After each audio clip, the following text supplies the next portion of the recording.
तारकासुर नाम का एक राक्षस था।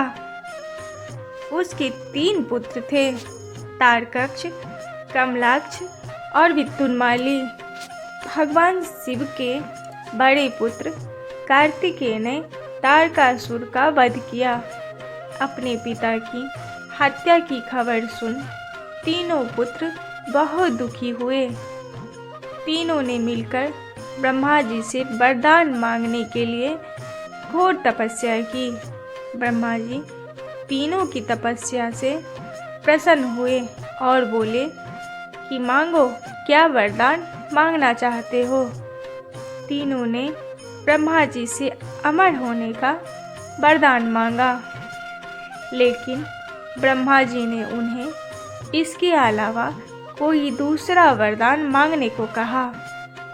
तीनों ने मिलकर फिर सोचा और इस बार ब्रह्मा जी से 3 अलग अलग नगरों का निर्माण करवाने के लिए कहा, जिसमें सभी बैठकर सारी पृथ्वी और आकाश में घूमा जा सके।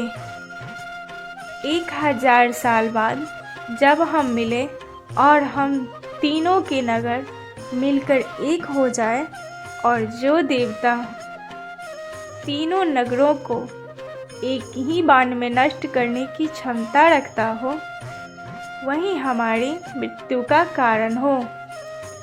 ब्रह्मा जी ने उन्हें ये वरदान दे दिया। तीनों वरदान पाकर बहुत खुश हुए। ब्रह्मा जी के कहने पर मैं दानव ने उनके लिए 3 नगरों का निर्माण किया। तारकक्ष के लिए सोने का, कमलाक्ष के लिए चांदी का और विद्युन्माली के लिए लोहे का नगर बनवाया गया। तीनों ने मिलकर तीनों लोकों पर अपना अधिकार जमा लिया। इंद्र देवता इन तीनों राक्षसों से भयभीत हुए और भगवान शंकर की शरण में गए।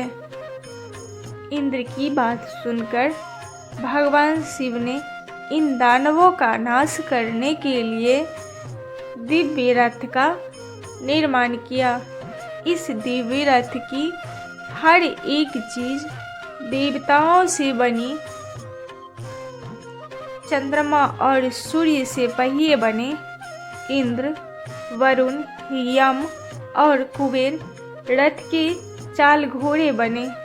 हिमालय धनुष बने और शेषनाग प्रत्यंचा बने। भगवान शिव खुद बाण बने और वाणी की नोक बने। अग्निदेव इस दिव्य रथ पर सवार हुए। खुद भगवान शिव भगवानों से बने इस रथ और तीनों भाइयों के बीच भयंकर युद्ध हुआ। जैसे ही ये तीनों रथ एक सीध में आए, भगवान शिव ने बाण छोड़ तीनों का नाश कर दिया।